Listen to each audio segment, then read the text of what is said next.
मेरी थोड़ी देर गुजारिश रहेगी, थोड़ी देर। आपने अपना अमूल्य समय निकाला है, किसी को खेत में जाना था, किसी को कोई और जरूरी काम करना था।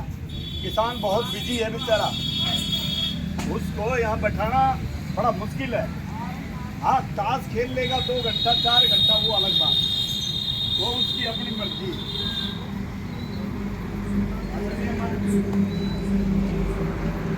हमारे जिला के वरिष्ठ सचिव हैं वीर सिंह ग्वाला साहब, हमारे जिला के सचिव हैं दयाराम यादव साहब, हमारे जिला के संगठन मंत्री हैं गणपत राम यादव साहब। इस पूरे राजस्थान को किसान महापंचायत के सूत्र में बांधने वाले, हम सबको जगाने वाले, हम सबका समाचार एक दूसरे को देने वाले, संगठन में बहुत जुझारू रूप से काम करने वाले हमारे मीडिया प्रभारी पूरे राजस्थान के आदरणीय सुरेश जी यहाँ बैठे हैं। हमारे लिए और आप अपने लिए एक बार जोरदार तालियां बजा लो, ताकि आपके आसपास जो ओपरी पढ़ाई बैठी हो ना, वो बच जाएगी।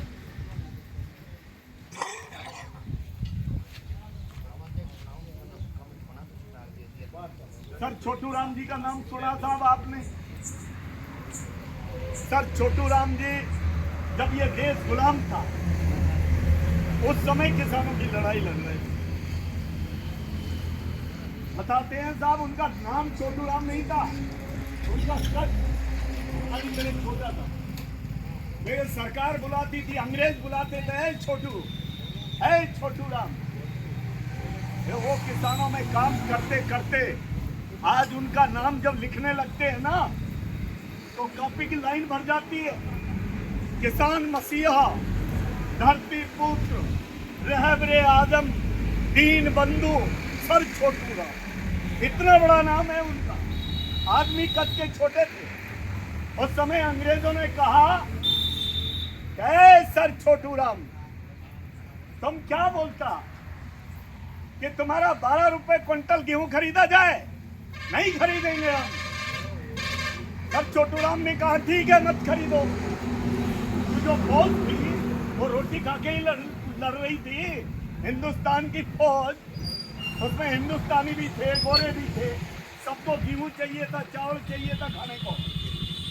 तो सर छोटू राम जी ने कहा कि भाई सरकार को इनके गेहूं का दाम बढ़ाना चाहिए। कब तक ये 10 रुपए 11 रुपए में बेचते रहेंगे? 12 रुपए करो। अंग्रेजों ने कहा, छोटू राम हम नहीं खरीदेंगे। छोटू राम जी ने आवाज दी किसानों को, गए भोले किसान, अब तू खड़ा हो जा, एकजुट हो जा और मेरी बात मान ले। हुआ क्या कि उन्होंने एक ही बात कही, गेहूं को रोक दो, इस अंग्रेजी सरकार को गेहूं नहीं देंगे। जब अंग्रेजों को पता लगा, सर छोटू राम की आवाज से पूरे क्षेत्र के किसानों ने गेहूं मंडी में लाना बंद किया। अंग्रेजों ने बुलाया छोटू राम जी को, छोटू राम जी, तुम कब तक किसानों को रोक सकते हो? उन्होंने कहा कि भाई किसानों को मैं नहीं रोक रहा, किसानों का दर्द रोक रहा है, किसानों की तकलीफ रोक रही है। ये आज उनकी समझ में आ गया कि इन अंग्रेजों को, इस सरकार को जो जिस भाव खरीदती है हम दे देते हैं। हमने कभी भी ये नहीं कहा कि भाई जिस भाव में तुम खरीदते हो हमारा घर नहीं चलता। आज समझ में आ गई किसान के, तो इसलिए उन्होंने गेहूं बंद कर दिया। तो बोला ठीक है, तुम किसानों को कहो कि मंडी में गेहूं लाए। सर छोटू राम जी ने कहा, क्या दाम दोगे? क्या हम 12 रुपए ही दे देंगे? सर छोटू राम जी ने कहा, ये 12 रुपए परसों के दाम थे, 14 रुपए लूंगा, 14 रुपए देने हैं तो किसान मंडी में गेहूं लाएगा। कहते ये हैं कि 14 रुपए कुंटल में उस अंग्रेज शासन ने गेहूं खरीदने पड़े थे, और तब जाकर के सर छोटू राम जी का नाम इतना बड़ा हुआ था। वो तो सरकार में ही रहे। आज मैं आपसे पूछना चाहता हूं कि सर छोटू राम जी ने ऐसा क्या जादू कर रखा था? उन्होंने कहा है, भोले किसान, तू बोलना सीख ले और दुश्मन को पहचानना सीख ले।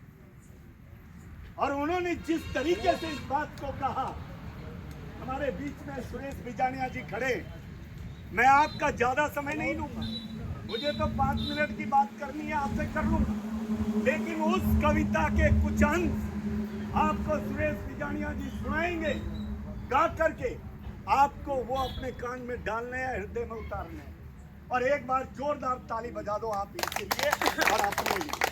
जय जवान, जोरदार नारा लगाना, नहीं तो मैं खड़ा रहूंगा, बस यही कहता हूँ, क्योंकि देश की सीमा पे अपने बेटे अपने ही है, बोला वो रक्षा कर रहे हैं। और खेत में हम किसान और जवान के अलावा आप मुझे बता दो इस देश को कौन चला रहा है, बता दो आप।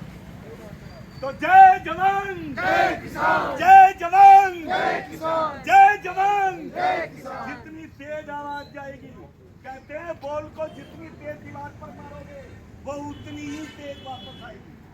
आप धीरे से मारोगे तो वहीं पड़ जाएगी। और ये आवाज आपकी ठेठ जयपुर तक जाएगी, मुख्यमंत्री का कान में जाएगी। कहा किसान पंचायत हो रही है घासोली में। तो जय जवान, जय किसान, जय जवान, जय किसान, किसान एकता जिंदाबाद, किसान एकता जिंदाबाद। ये हुई बात।